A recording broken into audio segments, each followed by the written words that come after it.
सुजाता की शादी मोहन के साथ रामनगर में हुई थी। मोहन सुजाता से बहुत प्यार करता था। सुजाता के कोई बच्चा नहीं था। इसी बात से वो बहुत दुखी रहने लगी। मोहन सुजाता को कई बार समझाता। सुजाता, तुम परेशान मत हुआ करो। हमारी किस्मत में बच्चे का सुख लिखा होगा तो हमें जरूर मिलेगा। एक दिन मोहन सुजाता को वैष्णो देवी दर्शन के लिए कहता है और दोनों वैष्णो देवी दर्शन के लिए जाते हैं। माँ, मेरी झोली में बच्चे का सुख दे दो। मैं दोबारा तुम्हारे दर्शन के लिए आऊंगी। सुजाता और मोहन यात्रा करके एक उम्मीद लेकर वापस आ जाते हैं। एक दिन सुजाता घर में झाड़ू लगा रही होती है कि अचानक वो बेहोश हो जाती है। सुजाता, क्या हुआ? मैं अभी डॉक्टर को बुलाता हूँ। कॉन्ग्रेचुलेशन मोहन जी, ये माँ बनने वाली हैं। सुजाता, सुना तुमने? तुम माँ बनने वाली हो। मोहन और सुजाता की खुशी का ठिकाना नहीं रहता।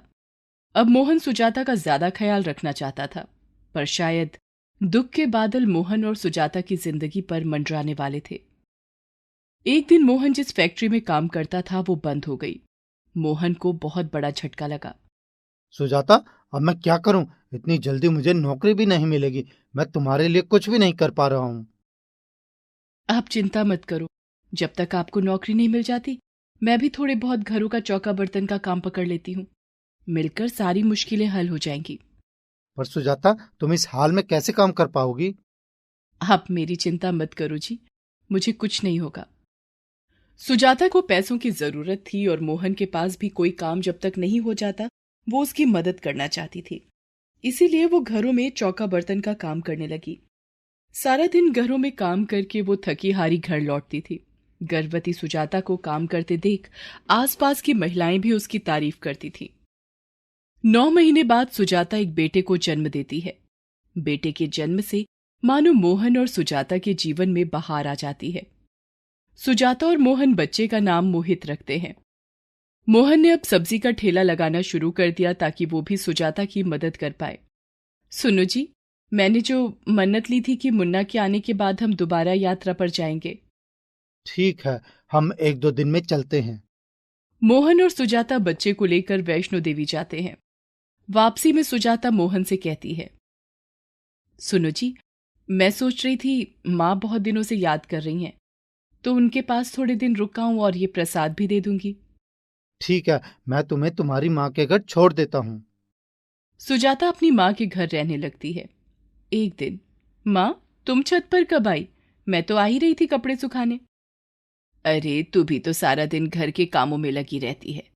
अरे सुजाता, आंगन में तो अंगीठी जल रही है। पतीली में पानी गर्म हो रहा है। मुन्ना कहाँ है? मुन्ना को तो मैं आंगन में खेलता छोड़ आई थी। सुजाता नीचे की ओर भागती है। वो देखती है कि मुन्ना खेलता हुआ जलती हुई अंगीठी के करीब पहुंचने ही वाला होता है। सुजाता चिल्लाती है, मुन्ना! मुन्ना को बचाते हुए सुजाता अंगीठी पर गिर जाती है। उसका मुंह आग की चपेट में आ जाता है और बुरी तरह झुलस जाता है। सुजाता की माँ उसे डॉक्टर के पास लेकर जाती है। डॉक्टर, मेरी बेटी कैसी है? देखिए माता जी, आपकी बेटी के चेहरे का ये हिस्सा और होंठ आग की चपेट में आ गए हैं। इन्हें ठीक होने में समय लगेगा। सुजाता का चेहरा और होंठ आग की चपेट में आ जाते हैं। मोहन भी सुजाता के पास आ जाता है। कुछ दिनों बाद सुजाता को हॉस्पिटल से छुट्टी मिल जाती है। वो थोड़े दिनों बाद अपने घर वापस आ जाती है। धीरे धीरे दिन बीतने लगते हैं। मोहित अब स्कूल जाने लगा था। एक दिन वो स्कूल से आया तो अपने दोस्त को भी साथ ले आया। अरे पंकज, तू कमरे में बैठ, मैं तेरे नोट्स लेकर आता हूँ। नहीं मोहित, तू मुझे नोट्स यहीं पर दे दे, मैं अंदर नहीं आ रहा। वहाँ तुम्हारी माँ को देखकर मुझे बहुत डर लगता है और रात को नींद भी नहीं आती। उनका चेहरा बहुत ही डरावना है। अच्छा ठीक है, मैं यहीं लाता हूँ तुम्हारे नोट्स। अरे मोहित, तुम्हारा दोस्त पंकज आया था, पर घर के अंदर क्यों नहीं आया? तुम्हारी माँ ने उसके लिए शरबत बनाया था। वह इनके डरावने और बदसूरत चेहरे से घबराता है। सिर्फ वो ही नहीं, मेरे सारे दोस्त इनका खराब चेहरा देखकर डर जाते हैं, मानो किसी भूत को देख लिया हो। तभी मेरा कोई दोस्त मेरे घर आने के लिए हाँ नहीं बोलता। जाने भी दीजिए, कोई बात नहीं, बच्चा है। मोहित गुस्से में कमरे में चला जाता है। सुजाता उस वक्त कुछ नहीं बोलती। वो जानती थी कि मोहित अभी बच्चा है, बड़ा होकर समझ जाएगा। धीरे धीरे समय बीता और अब मोहित पढ़ लिख कर एक ऑफिस में नौकरी पर लग गया था। मोहन अब सब्जी का ठेला नहीं लगा पाता था। बढ़ती उम्र और बीमारियों की वजह से वो अब घर पर ही रहता था। मोहन की शादी हो चुकी थी। उसकी पत्नी विशाखा और 2 बच्चे अंश और अंशिका थे। दोनों बच्चे स्कूल में पढ़ते थे। एक दिन, माँ जी, आज मेरी कुछ सहेलियां लंच पर आ रही हैं। आप प्लीज उनके सामने अपना ये बदसूरत चेहरा लेकर बिल्कुल मत आना, वरना मुझे सबके सामने शर्मिंदा होना पड़ेगा। एक काम करो, आप अपना मुंह ढक लो जिससे कि मेरी सहेलियों को आपका चेहरा नजर नहीं आएगा। मेरी सहेलियां आने ही वाली होंगी। कुछ देर बाद विशाखा की सहेलियां आ जाती हैं। सुजाता जब उन्हें खाना परोसने लगती है। ये कौन है विशाखा? अरे ये मेरी नौकरानी है। अच्छा, तो खाना इन्होंने बनाया है? बहुत ही स्वादिष्ट खाना बनाया है आपने।